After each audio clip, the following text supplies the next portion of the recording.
后来，过来是这个彰化县，今仔日增加12例确诊的病例。水沟乡这个传播链今仔日增加7例确诊，台北回乡群聚的感染增加1个人确诊，因拢是伫咧居家隔离的时阵来发病。另外，阁有为这个桃园回乡甲社交感染这个传播链是增加2个确诊，另外阁有2个确诊者的感染源爱过调查。来听这个彰化县政府详细的说明。8名都是居家隔离发病，有2名很特别是来自桃园的社交群聚。那另外有2名，我们还在查他的感染源。那在2天前，我们有一个个案，也发觉他的接触史曾经有到类似一些健康食品的说明会，等一下我们会来报告。那很可能就是一个会传播病毒的地方请看下一张。这个就是我们讲的桃园社交的群聚。我们发现在有3位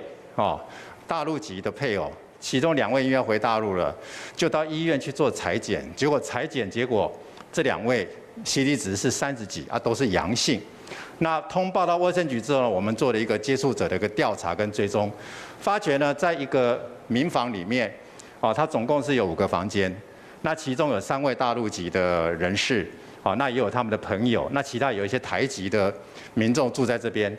那大陆籍的这个配偶实际上是有3位。其中1位呢，他是在5月20号就已经有症状了。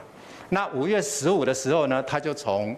桃园南下，因为那时候升级管制他就到这个中南部来。那在5月22号发病的时候呢，他也没有去就医，等到他要回大陆之前，他才做采检，他发现阳性。那跟他住在同一栋租屋里面的另外一个陆籍的配偶，他实际上采检也是阳性。那另外还有第3位。我们已经做匡列跟采检，那刚才有提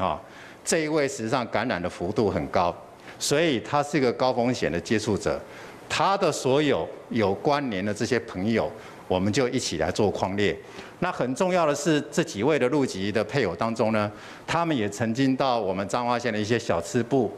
KTV 去做工作，所以这部分呢，我们也启动这个警察单位的一个协助会把他的足迹找出来。继续做后续的一些相关的匡列特别是2天前有一位民众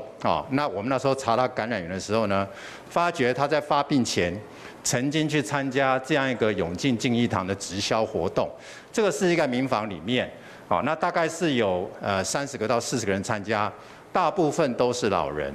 这个民房里面，然后在办这个活动其实在办这个活动的时候，停留时间也蛮长的差不多是从这个2点到2点半所以这个实际上这样一个人数高达30-40人的群聚，它实际上有感染风险，所以我们现在把这个足迹公布出来。